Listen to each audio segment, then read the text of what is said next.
right, check the mic. Instant reaction time.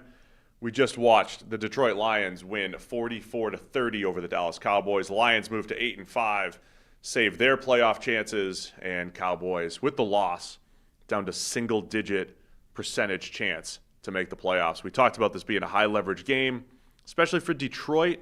I mean, for both teams, but Cowboys came in hot. Detroit came in stumbling against good teams over the last couple of weeks, and just a statement game, I think, for Detroit, putting up 44 here. It was, particularly as Dallas made it close later in the game.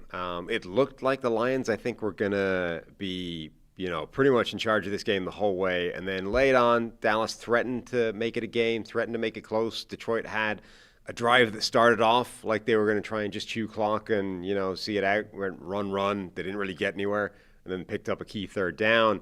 And then, when Dallas threatened late, the Lions had a really clinical drive, put up their own touchdown again, put it out of sight, and never looked back.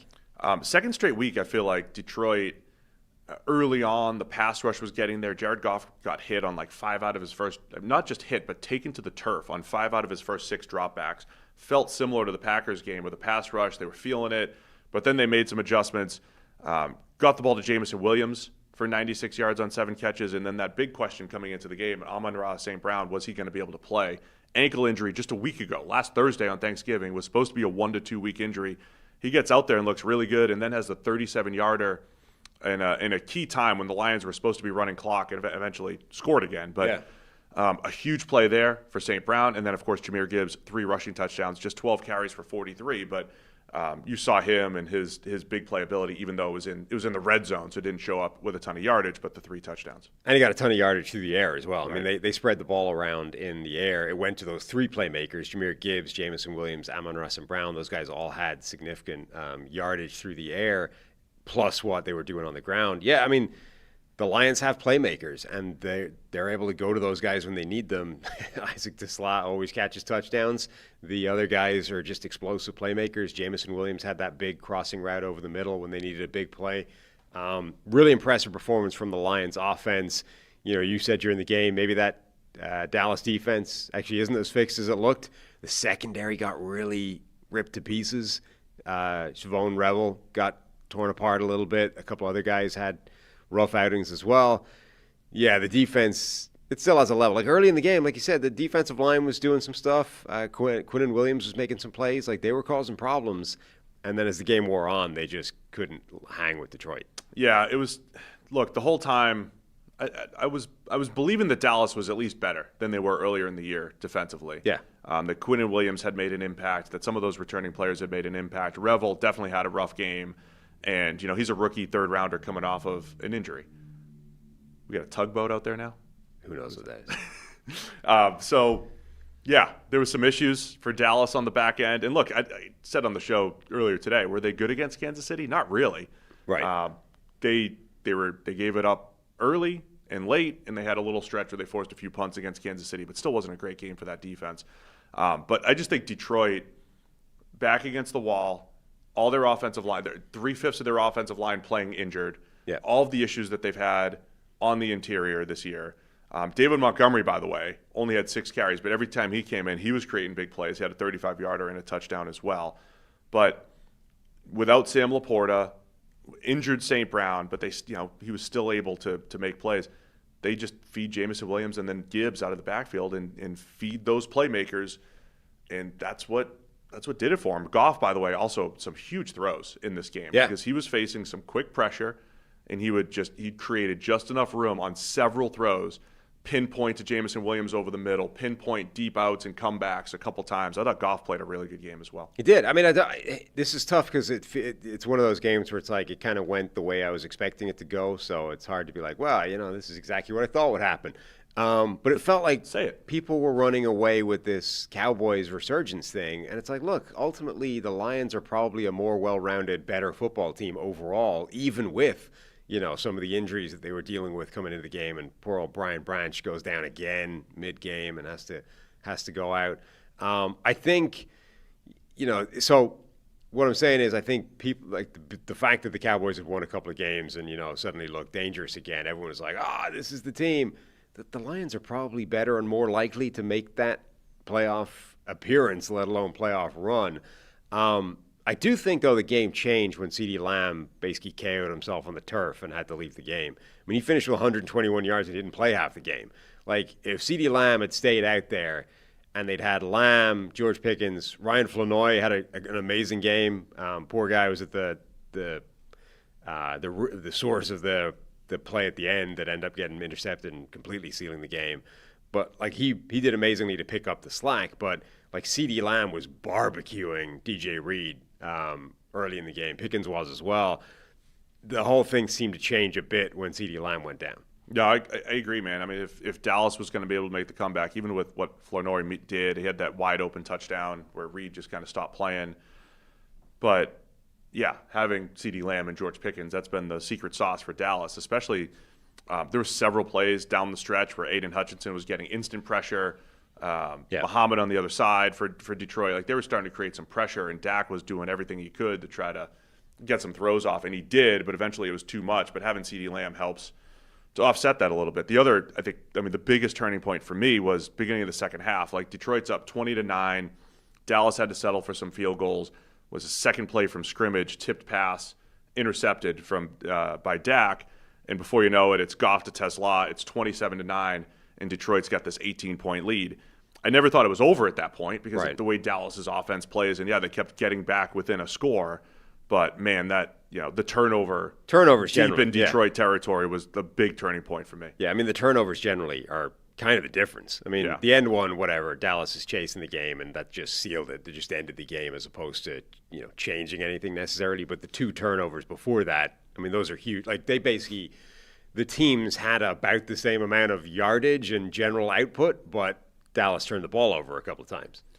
So, ultimately, what does it mean? I still think Detroit, some issues on the defensive side. We saw Brian Branch go down injured. They already were missing Kirby Joseph, who, both of those safeties have been in and out of the lineup, battling injuries. Branch, it looked like a right knee. I didn't get the official word on that, but he's had several injuries throughout this season, plus a suspension. So they've been dealing with that. Terry and Arnold in the secondary. They got Reed back a couple weeks ago, but again, rough game for him. So they're dealing with that. Offensive line, question mark. So it's not the same, well-rounded Detroit team that it's been in the past, but I think they just reminded us, man, in any given week, we could put up 40. We're still the Detroit Lions. We still have Goff as number 2 in the league in passing touchdowns. Jahmyr Gibbs is number 2 in the league in rushing touchdowns, closing in on Jonathan Taylor. Like, they can still put up a lot of points in a hurry, even with all their issues. Yeah. The two teams were basically battling for the same thing, right? They were on the outside of the playoff. They still are. I mean, they were on the outside of the playoff picture looking in, but they're also both the team that's like potentially able to go on a run, beat anybody, scare teams and try and keep themselves in contention and stay alive for that wild card spot. Dallas is basically dead now. I mean, they have an 11% chance or whatever it is of making the playoffs at this point. And even the Lions at 7-5 are only a coin flip, 50%. But they remain now the scary team that, all right, maybe they won't make it, maybe they will. If they do make it, you're not going to be happy to see them. Now, high level, again, 3 weeks ago, we looked at Dallas and said 3-game gauntlet, Eagles, Chiefs, Lions, hit the first 2 legs, nailed it, third one, rough finish against the Lions because they still have a few easier games or certainly winnable games down the stretch here. That's why it was such a massive game for Dallas to drop at this point. But also because they probably needed all 3. Dallas probably needed to win out from the position they put themselves in to have a shot at it, and they're not going to now. Josh Dubow from the AP, always Johnny on the spot with some key stats. The 6-6-1 Cowboys are the 90th team to average 29 or more points through 13 games in a season. So they're putting points up on the board. Yep. 90 teams have done this. They're the 3rd team to do it without a winning record. The 3rd team to do it. You got the 2019 Bucks, were 6-7. But that was when Jameis was dropping 30 interceptions there. So they were, they had pick sixes left and right, field position issues, and then the 2004 Chiefs were 5-8, averaging 30 points a game. I believe that would be Trent Green's and Priest Holmes Chiefs. So Dallas's offense doing their job, but now defense again. Maybe it's not as improved as it seemed for a couple weeks. Yeah, and it is better, but it was still, there's too much weakness on it and particularly a team like Detroit could exploit. The chat has focused on the offensive pass interference call, which was definitely one of the worst offensive pass interference calls I've ever seen. Okay, that was a terrible call.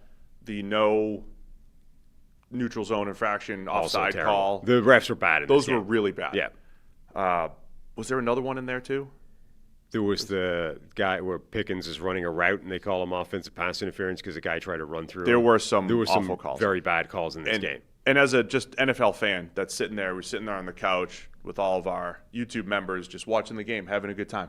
I'm just rooting for the good football. I'm rooting for the drama. The same way I hated that Sam Darnold face mask in the end zone that ended the comeback attempt last year on Thursday Night Football. Bad offensive pass interference call. Yeah. And we thought it was going to be defensive. And so that was on 3rd and 3. It made it 4th and 3. Dallas kicks a field goal to get within 7. You know, they would have, even if it was just a no call, I don't know. You're sitting there at, if it's a no call, it'd still be 4th and 3 because they declined it. So Yeah. it didn't really matter. Right. No Did call. he catch it, though? No, He because didn't. Branch almost came down with it, and it was incomplete, right? So it actually didn't affect a ton, if you think about it. No, it's just the fact that it was that Oh, it was a bad ridiculous call, but it didn't actually affect the Yeah. game now that I think of it because they declined it. Right. And it was incomplete. And unless you're saying, hey, it should have been on Anzalone who hooked him. Which you could argue. Yeah, I mean, I get the initiated contact from Ferguson. I but think it should have been I a don't no-call. think it's it really didn't affect anything. No. Honestly, I mean, I think I would have gone for the 4th and 3 for reasons, but I don't know what the models would have said. But they kicked the field goal to get within a score. They needed to make a stop. That's the thing about the Dallas defense and Yeah. the Lions offense tonight. Dallas needed to make one more stop, And didn't. and the Lions came out, ran the ball, ran that play action, hit St. Brown over the middle, and that was it. Yep. And then they scored another touchdown just to make it a 2-score game. So, Right. Credit the Lions, man. Their offense is legit, and Dallas's little hot streak here, no more. Yep. Ends for Dallas. Detroit now have the Rams, the Steelers, the Vikings, and the Bears in order to try and stay alive and keep in their playoff run. All right, so they're at 8-5. Lives with a 50% chance of making them right now. Who'd you say, Rams and who? Rams, Bears, Vikings, and Steelers. Not in that order. Those are just the teams. Rams, Steelers, Vikings, Bears is the order. Okay. 3 of the 4 are on the road. And 3 on the 4 against what? Where are the road games? The Steelers are the only home game. Okay, yeah. So you've got some work to do for Detroit. Massive game here. Yeah, I mean that's why it's still only a coin flip. Yeah, and Detroit they were on the outside looking in. All my standings disappeared. On the outside looking in, coming in, and were they at 50% now? Yeah, they would have been down. They would have been in trouble. Down to about 20%. In trouble if they chance lost to the make game, and now they're basically a coin flip. 8 seed right now at 8-5. Yeah. Right behind the Niners at 9-4. It's going to take a lot of wins to get in the NFC. So, big win for Detroit in this one. Anything else? Nope.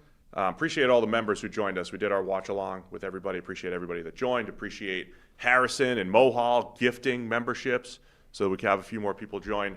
We had a lot of fun hanging out and interacting during this Thursday night football game. Yep. Absolutely. All right. That's it for us. We'll see you Sunday. Instant reaction after the 4 o'clocks.